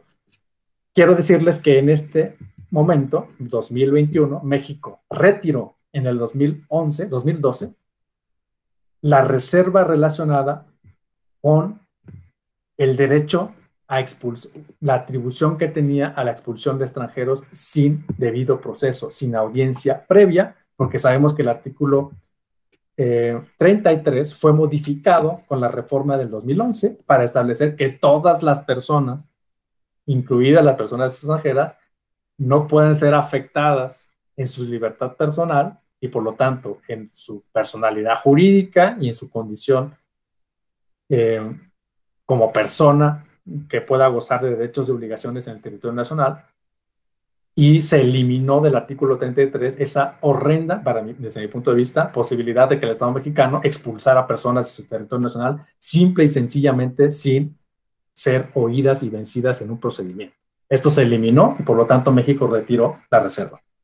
También retiró la reserva relacionada con la restricción de los religiosos a votar. En una interpretación que el Estado mexicano hizo a través de la Cancillería, consideró que la Constitución mexicana sí permitiría reconocer el derecho de todas las personas, incluidas las personas pertenecientes a ministerios de culto, a ejercer su derecho al voto activo, pero no retiró, y esa es la única reserva que se mantiene ante el sistema interamericano, la restricción relacionada con reconocer a las personas de que pertenecen a ministerios de culto para que puedan participar como candidatos. Esa es la única reserva que México mantiene con el sistema del contexto de la Organización de Estados Americanos y por lo tanto no puede ser condenado todavía por esta razón por impedir a sacerdotes, arzobispos, padres, etcétera, a participar como candidatos. Tenemos todavía esa restricción. La gran pregunta, y que quiero dejar aquí, es si no debemos reflexionar esa restricción. En esto ha habido y hay un debate amplísimo, incluido, por supuesto, en el seno de los tribunales electorales, en relación con si debe seguirse pensando en que los religiosos no puedan ser candidatos, no puedan ser aspirantes, no puedan formar parte de las boletas electorales. ¿Y cuál es la razón principal que tenemos en México para impedirlo? Ustedes todos sabemos que es una cuestión histórica y que le pone un especial peso a la posible, claro, y claramente es así, a la influencia que puede tener un sacerdote en las conciencias colectivas, de tal manera que permitan una manipulación del voto a favor de las personas que son líderes religiosos y que tienen, aunque ahora cada vez menos, pero la tienen sin lugar a dudas en nuestro país, y que tienen un protagonismo esencial en la vida social mexicana.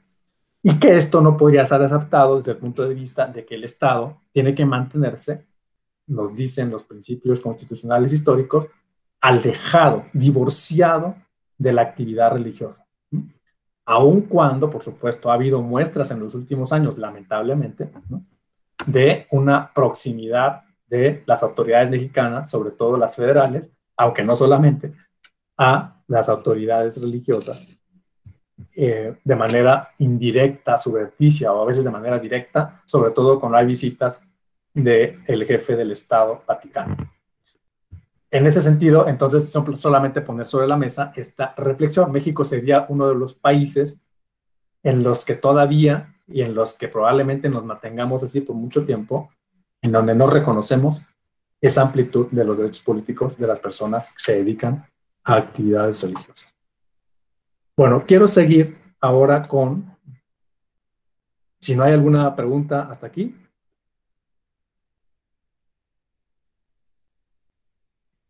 Quiero seguir entonces, a ver si voy a avanzar un poquito más, para ir a las razones jurídicas por las cuales, ¿ahí se ve?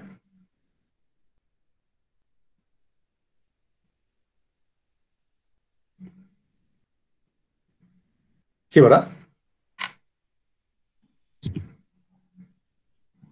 Sí, doctor, sí se ve. Sí, gracias. Las razones jurídicas por las cuales el sistema interamericano, los tratados internacionales son normas supremas en nuestro país. Y la razón me parece a mí muy prístina, lo voy a decir así, muy clara, incontrovertible, y que sin embargo, claro, tenemos problemas a la hora de operar las normas que nos dan esa condición de fuente primaria de estos tratados y por lo tanto normas condicionantes de las maneras en las que ofrecemos razones para hacer efectivos los derechos y para restringirlos.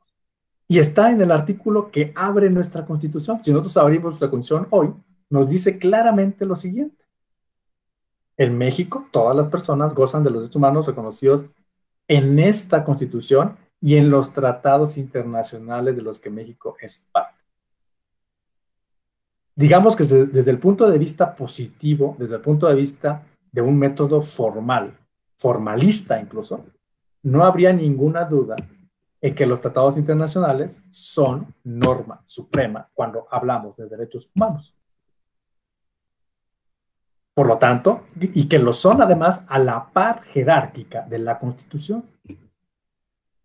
Quiero hacer énfasis en que esta cuestión a muchos juristas no les gusta, ¿no? Lo quiero decir también así, porque nos hemos encontrado, ¿no?, muchas discusiones al respecto.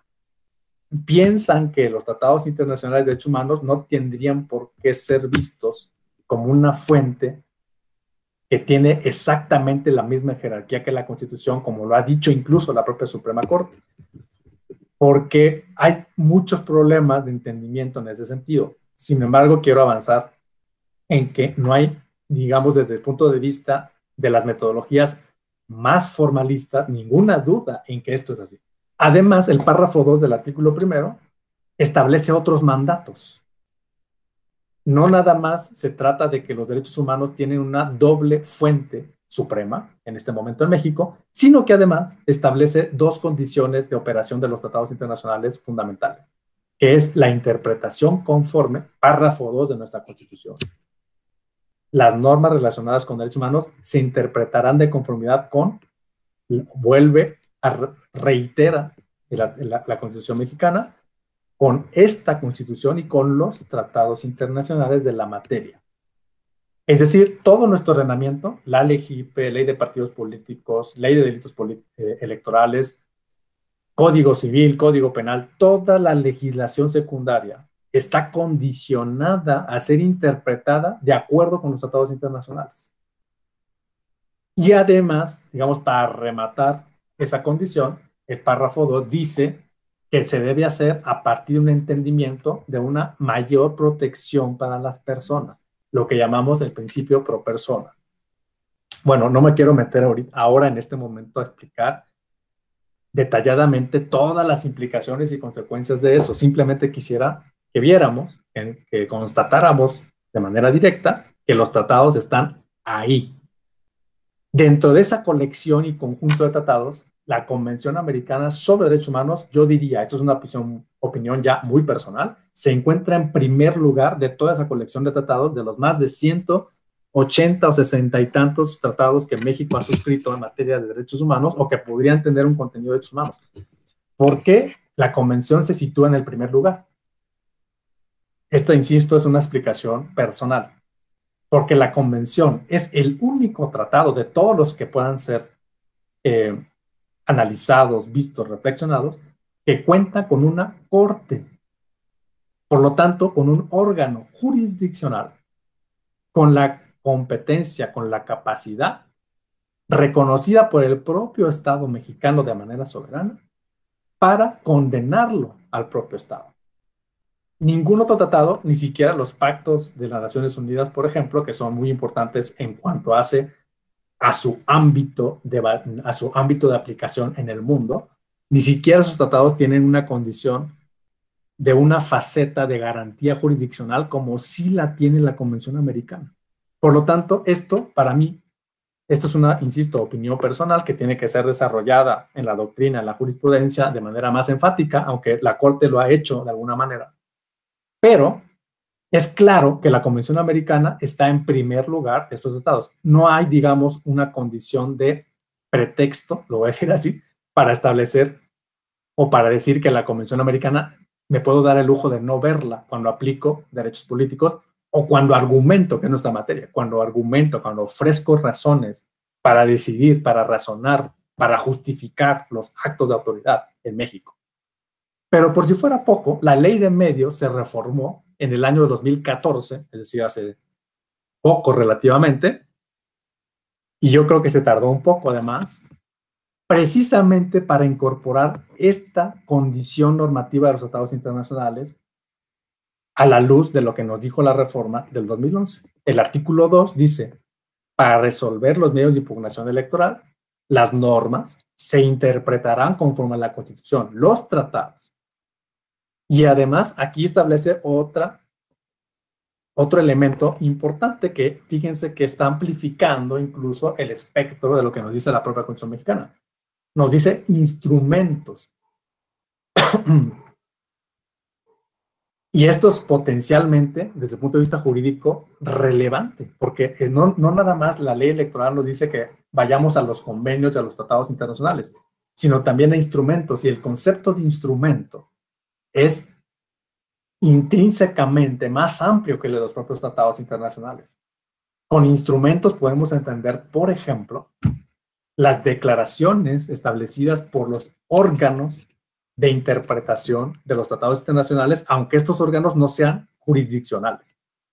Por ejemplo, voy a poner un ejemplo emblemático, la Declaración Universal de los Derechos Humanos de 1948, establecida por las Naciones Unidas, sería, que es una declaración precisamente que se ha puesto a la consideración de los estados y que los estados se han adherido a esa declaración de la Asamblea General de las Naciones Unidas, es un instrumento, porque ni siquiera es un tratado, es un instrumento internacional que los países han reconocido como carta de navegación en materia de derechos.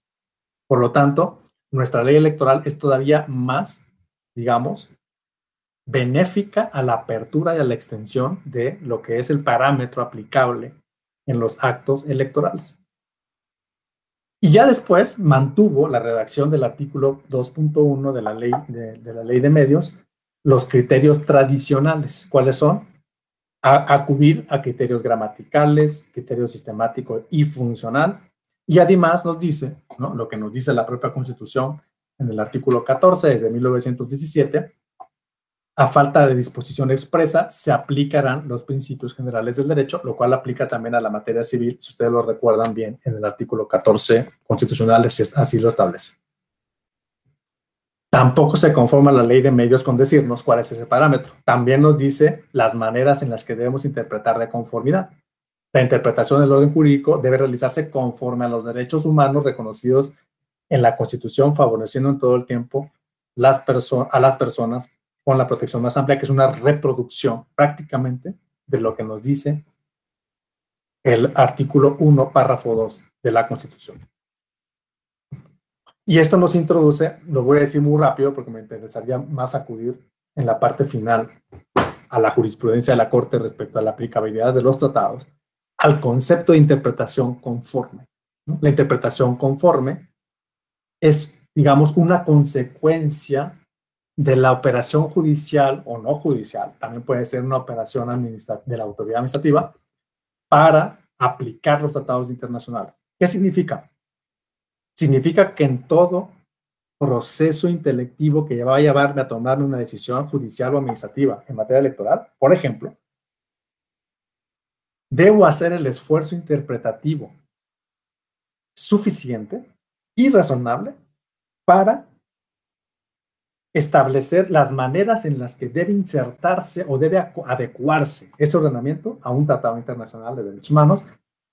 Y quizá eso no sea lo más relevante, sino lo que he dicho, no solamente al tratado, sino a la jurisprudencia que se ha emitido a partir del tratado por los órganos llamados a establecer criterios de interpretación, y en este caso, la propia Corte Interamericana.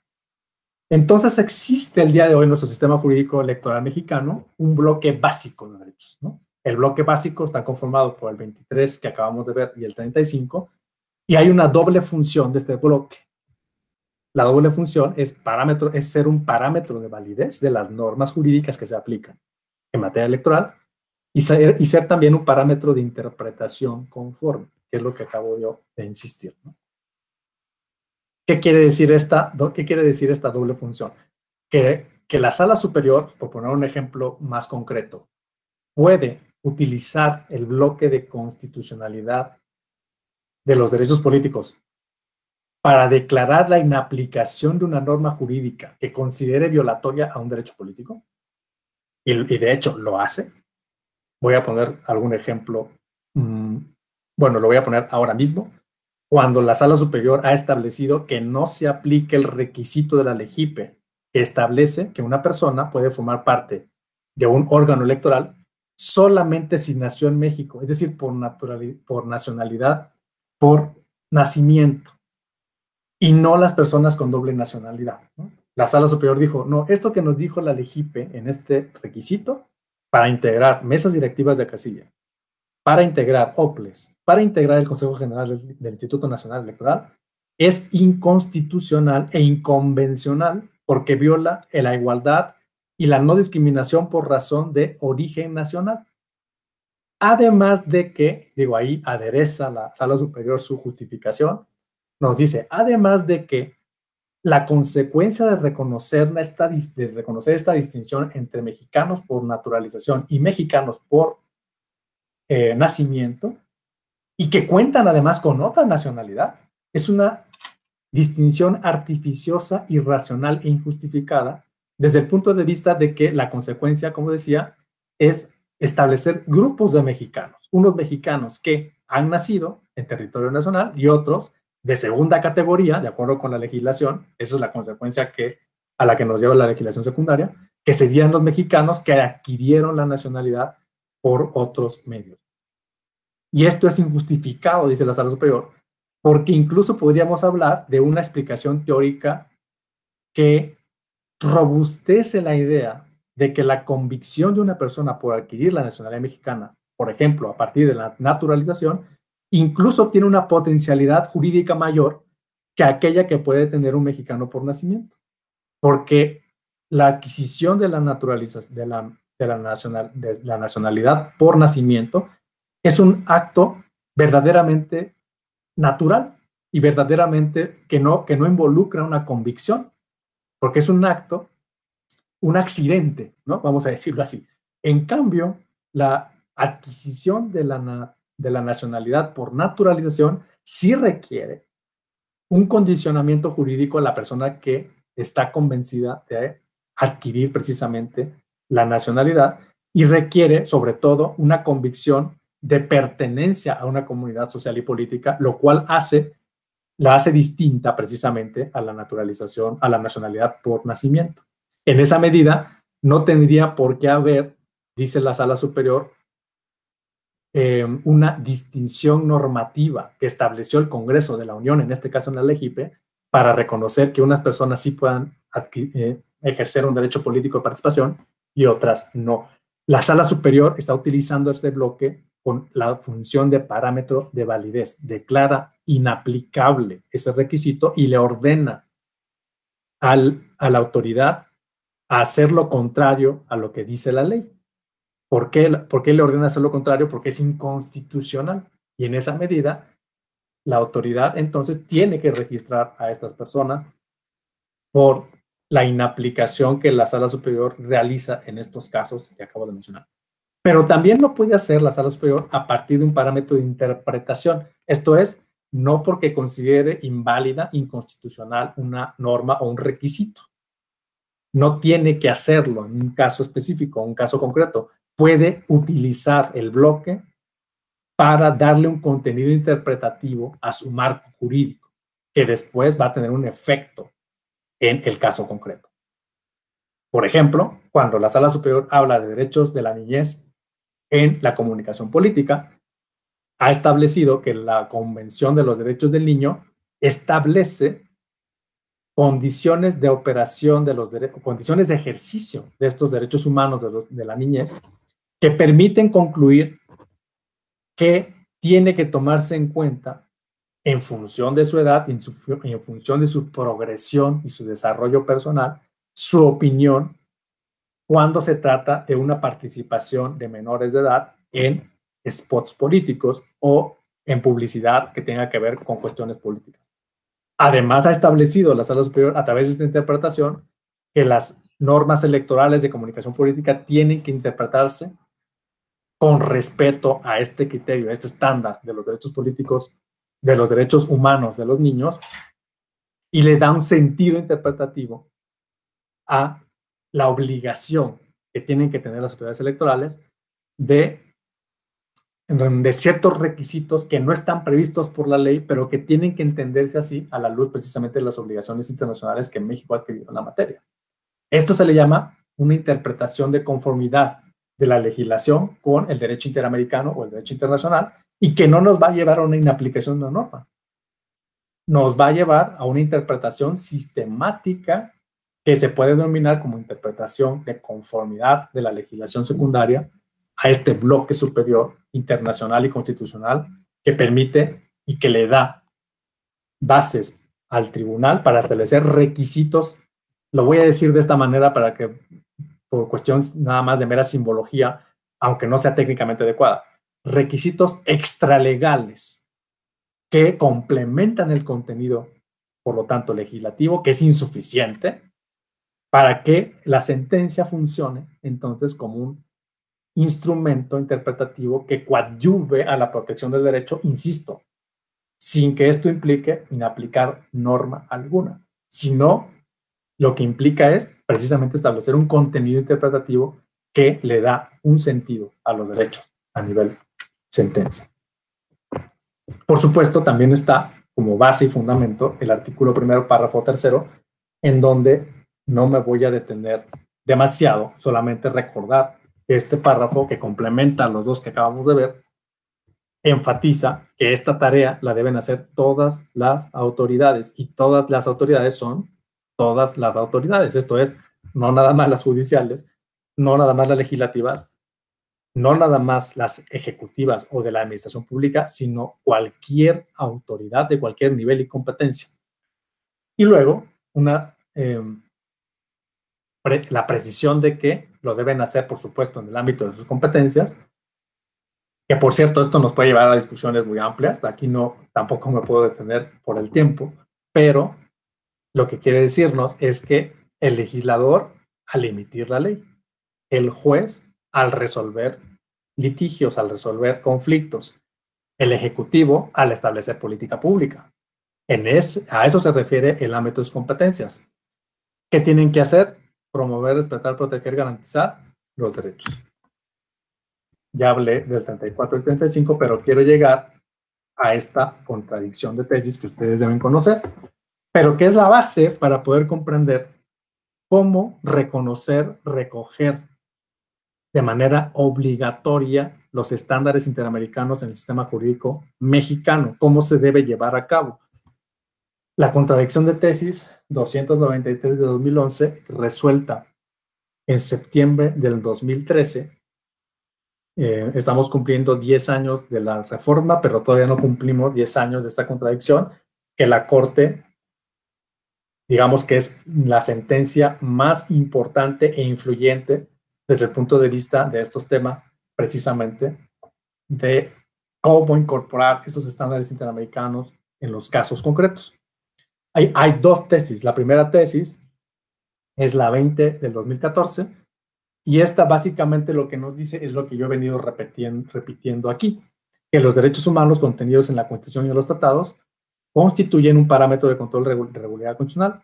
Bueno, me faltó esta última parte que ha sido problemática. Claro, ¿qué pasa cuando hay una restricción expresa en la Constitución? Lo que nos dice la Corte es que, lo primero que nos dice es que hay una equiparación jerárquica entre ambos órdenes jurídicos. Incluso nos dice algo más. Estos ordenamientos, estos regímenes, no se relacionan en términos jerárquicos, dice la Corte. ¿Qué quiere decirnos? Bueno, que ni siquiera pueden establecerse entre ellos una relación de suprasubordinación, si se quiere, o de condición de ejercicio. Son órdenes que se encuentran sin jerarquía entre ellos. A lo que nos lleva es, a mí sí me parece, como efecto material, a entender que los dos regímenes son del mismo nivel jerárquico, aunque no se relacionen en términos de jerarquía, como pretende decirnos la Corte en esta parte de la tesis final, en esta parte final de la tesis que estamos viendo en pantalla, ¿no? ¿Qué pasa, insisto, cuando existe una restricción expresa? Lo que nos dice la Corte es, bueno, cuando existe una restricción expresa, entonces, en ese caso específico, concreto, yo diría accidental, ¿no? Aunque, porque sí puede ocurrir que en un caso concreto nos encontremos con esa antinomia normativa. Lo que nos dice la Corte es, bueno, cuando eso suceda, se debe estar a lo que indica la norma constitucional. Pero claro, la jurisprudencia está obligándonos como operadores, como jueces, como autoridades, a evidenciar, sin lugar a dudas, esa antinomia. Es decir, de verdad tiene que haber una contradicción entre las normas. ¿Y por qué la puede haber? Porque hay una restricción expresa en la Constitución al respecto. Ese es el momento en el que el operador, el juez, la autoridad tiene que atender la restricción. Hay ejemplos muy claros en nuestra Constitución. En materia electoral hay que poner como primer ejemplo las restricciones expresas que existen en el artículo 41 en relación con la libertad de expresión política. Es claro que la Constitución mexicana establece condiciones restrictivas de ejercicio de la libertad de expresión en materia política. ¿Por qué? Porque no permite, por ejemplo, es más, prohíbe que existan contrataciones de espacios en radio y televisión, ojo, radio y televisión, no en otros medios, ¿no? Esto ha sido materia de la jurisprudencia electoral en muchas ocasiones, no en otros medios, para que privados, partidos políticos, candidatos o aspirantes puedan expresarse a través de la contratación de espacios en radio y espacios en televisión. Por supuesto, ustedes pensarán, y legítimamente y muy con toda la razón, que estos tipos de restricciones, al menos yo lo pienso así, son restricciones, la verdad, que demuestran su antigüedad. Es decir, ¿quién en este momento en nuestra sociedad mexicana le hace caso al radio más que a los medios de redes sociales o internet, por ejemplo, que no son medios ni siquiera previstos en nuestra Constitución en relación con este tema? Sin embargo, nuestra Constitución mantiene la restricción en este aspecto y recordemos, bueno, porque está condicionada por el momento temporal en el que esta restricción cobró vida en nuestra Constitución, que fue la reforma del 2007, justo después de la experiencia, yo diría muy difícil la experiencia que tuvimos con la elección presidencial del 2006. Bueno, voy un poquito más adelante para la última jurisprudencia, que es la segunda, que es la 21 de 2014. Lo que nos dice la Suprema Corte de Justicia de la Nación y que ha replicado nuestra Sala Superior y todas las salas, las salas regionales de nuestro Tribunal Electoral, por supuesto, es que la jurisprudencia de la Corte Interamericana es vinculante para los jueces mexicanos y luego nos dice siempre que sea más favorable para las personas. En donde me quiero detener de la tesis es justo en esta parte. Dice la Corte de México: la fuerza vinculante de la jurisprudencia interamericana se desprende del artículo primero que acabamos de ver, pues el principio pro persona obliga a los jueces a resolver en cada caso atendiendo a la interpretación más favorable. Ahora, ¿cómo lograr eso? La Corte nos dice, de acuerdo con esta jurisprudencia desprendida de la 293, que hay que seguir 3 pasos. Cuando el criterio se emitió en un caso en que México fue parte, no ha sido parte, la aplicabilidad del precedente interamericano se debe determinar con base, esto me parece a mí clave en el criterio de la Corte. Debe verificarse que existen las mismas razones que motivaron el pronunciamiento. Es importante, aunque es una condición que podría ser infrecuente en la práctica. No imposible, pero sí poco frecuente y digamos que es la más sencilla de resolver. Pensemos, ya ha sucedido, por cierto, en materia electoral, pensemos en el caso Castañeda. La Corte Interamericana le dijo a Castañeda: no se te viola tu derecho humano a participar en los procesos de en los procesos de cargos de elección popular, por el hecho de que no se te reconozca como candidato sin partido. No existe en la Convención Americana un tal derecho. Por lo tanto, no puedo reconocerte o no puedo yo condenar a tu país por esa razón. Le explica, se justifica la sentencia a través de una metodología que ahora ha funcionado de manera recurrente para resolver temas difíciles de derechos humanos, como es el test de proporcionalidad, y resuelve la Corte que es proporcional, que la restricción de la entonces COFIPE era legítima, válida y convencional. Después se le presentó, como ejemplo, a la Sala Superior un caso análogo. Una persona quería quería ser candidato independiente a la gubernatura de Sinaloa, el caso Pérez de Hacha, y prácticamente presentaba las mismas inconformidades que presentó Castañeda ante la Corte Interamericana. Por lo tanto, ¿qué hizo la Sala Superior? Verificó la existencia de las mismas razones que motivaron el pronunciamiento interamericano.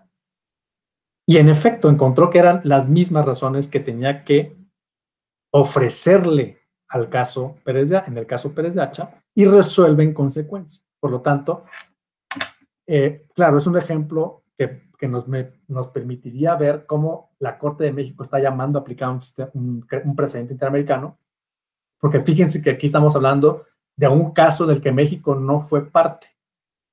Pero aquí, en el ejemplo que estoy poniendo, es un caso en el que México sí fue parte. Por lo tanto, con mayor razón, la lógica de la aplicabilidad del precedente se presenta en el caso Pérez de Hacha respecto del caso Castañeda. Si ya condenó la Corte del Estado mexicano por una cuestión, en este caso, si ya lo exculpó por una cuestión que fue presentada como denuncia interamericana y le ofreció argumentos a la presunta víctima al respecto, lo que debe hacer el tribunal interno es replicar las condiciones y las razones que motivaron el pronunciamiento interamericano. Prácticamente es como si utilizáramos una jurisprudencia obligatoria. Prácticamente la traslado, la aplico y le doy un sentido a el caso concreto que tengo a mi consideración. El segundo paso, dice la Corte, es que en todos los casos en que sea posible, debe armonizarse la jurisprudencia interamericana con la nacional. Y aquí ya introduce el tema de la jurisprudencia interamericana, ¿no? Para darle un sentido de aplicabilidad a los casos concretos. Esto es, cuando no existan las mismas razones que motivan el pronunciamiento, esto en la teoría de los precedentes se ha denominado con un latinazgo, la ratio decidendi, como se llama, ¿no? Las razones para la decisión. En los casos en los que esto no es posible porque no existen las mismas razones, entonces lo que debe hacer el operador, el juez, el tribunal, es armonizar. La jurisprudencia dice una cuestión, la desarrolla argumentativamente, y yo lo que tengo que hacer es armonizarla con mi propia jurisprudencia.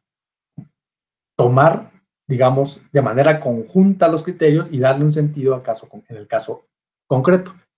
El ejemplo que puse de los derechos de los niños y niñas en relación con la comunicación política puede funcionar como ejemplo en este caso. Lo que hace la Sala Superior es armonizar lo que dicen los tratados, lo que dice su jurisprudencia y, digamos, relacionarlo sistemáticamente con su propia jurisprudencia, con la jurisprudencia de la Corte de México. Si ustedes ven una sentencia de la Sala Superior, en estos días ustedes van a ver que siempre se hace, bueno, cuando es necesario, se hace alusión a la jurisprudencia interamericana, a la jurisprudencia de la Suprema Corte y luego a la jurisprudencia propia de la Sala Superior.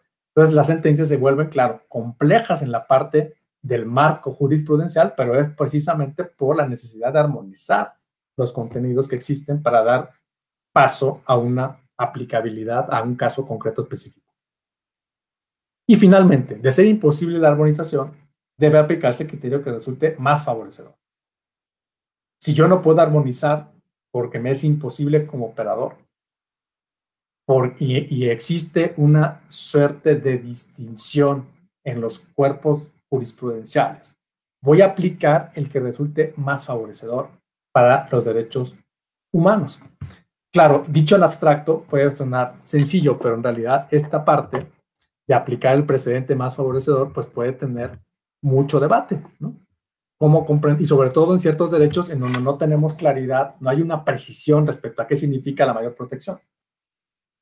Habrá ciertos casos en los que sí se beneficie, ¿no?, con claridad el derecho y el favorecimiento a la persona, pero habrá otros en los que no. Afortunadamente, los temas más complicados en esta cuestión de la teoría de los derechos, digo afortunadamente, ¿no?, pero tienen, digamos, una complicación en otras jurisdicciones. Por ejemplo, estoy pensando en el ejemplo en donde colisiona el derecho a la vida con el derecho de las mujeres a la libre reproducción, por ejemplo. ¿Cómo resolver? O sea, ¿cómo voy a favorecer o cómo entender el mayor favorecimiento de los derechos humanos? Pues depende de quién esté hablando acerca de la argumentación. Porque a unos le darán más peso al derecho a la vida del producto de la concepción, o pretenderán darle un sentido al derecho a la vida desde el momento mismo de la concepción, y otros, como lo ha hecho la Suprema Corte recientemente, dirán que no existe este derecho a partir del momento mismo de la concepción, sino que va incrementándose en importancia en la medida en que hay una progresión genética del producto de la gestación. Por ejemplo, ¿no? Esos son los casos muy complicados en materia de constitucionalidad. Cuando hablamos de materia electoral, probablemente podamos pensar en que si tenemos una restricción interna que sea más desfavorable para la persona y en cambio la Corte Interamericana ofrezca un criterio que favorezca de mejor manera el ejercicio de los derechos, yo tengo que atender a ese criterio internacional y no a mi criterio interno. Pero también puede pasar al revés. El criterio interno sea más favorecedor para la persona y que el criterio interamericano, simple y sencillamente por no haber previsto ciertas cuestiones de la situación fáctica, pues se quede corto en el favorecimiento. Y entonces el Tribunal Nacional tendrá que aplicar su propio criterio más favorecedor para las personas. Por eso se habla de vinculatoriedad. Es un concepto que se tiene que desarrollar en nuestra cultura jurídica. Nosotros siempre pensamos en la obligatoriedad de la jurisprudencia superior, la obligatoriedad de la jurisprudencia de la Corte, la obligatoriedad de la jurisprudencia de la Sala Superior. En realidad, lo que nos exige este criterio de la Corte es hablar de vinculatoriedad. Ustedes vieron en el rubro que se refirió a la vinculatoriedad y no a la obligatoriedad. ¿Por qué? Porque la vinculatoriedad nos permite, lo voy a decirlo con un término coloquial, jugar con los argumentos, ¿no? No tengo que aplicar el criterio superior o del órgano jerárquicamente superior, porque puede ocurrir que sea menos favorecedor para las personas, sino que puedo utilizar un criterio propio o un criterio que a nivel horizontal emitió otro tribunal, pero que se demuestra que protege de mejor manera un derecho. Ya hay ejemplos. El ejemplo que quiero poner para terminar es la contradicción de tesis 6 del 2008 en la Suprema Corte. La Corte, aunque por cierto, esa sentencia se la recomiendo para este tema. La Corte de México dijo: se suspenden los derechos de las personas privadas de libertad en prisión preventiva desde el momento en que se les emite un auto de formal prisión. Artículo 38, fracción segunda. Pero la Sala Superior dijo que no. ¿Por qué? Pues porque hay que presumir su inocencia. Y porque una persona puede estar en libertad caucional, no necesariamente recluida de manera provisional. Y así sucedió en un caso concreto. La Corte, en esa contradicción, dice: ok, mi criterio es menos protectivo, menos protector, menos garantista. Encuentro que el criterio de la Sala Superior es más beneficioso para las personas. Fíjense que lo está haciendo antes de la reforma del 2011, ¿no? Bueno, fue un momento previo a la reforma del 2011. Y entonces considero, dice la Sala Superior, la Suprema Corte, que el criterio del Tribunal Electoral es más favorecedor. Por lo tanto, hago mío el criterio de la Sala Superior.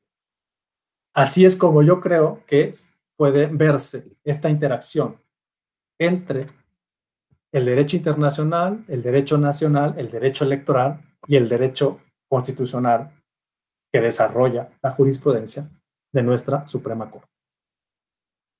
Pues me alargué un poquito más de lo que yo pensaba darles algún espacio para preguntas. Pero bueno, si ustedes tuvieran de todos modos alguna, con mucho gusto podemos escucharlos. Y si no quisiera dejarles de todos modos, si después surge alguna pregunta o cualquier cuestión que quieran comentar, les quiero dejar precisamente mi cuenta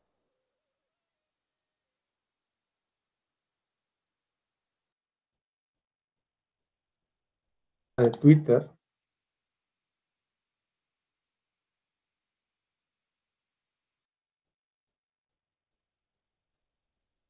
Quizá en la red,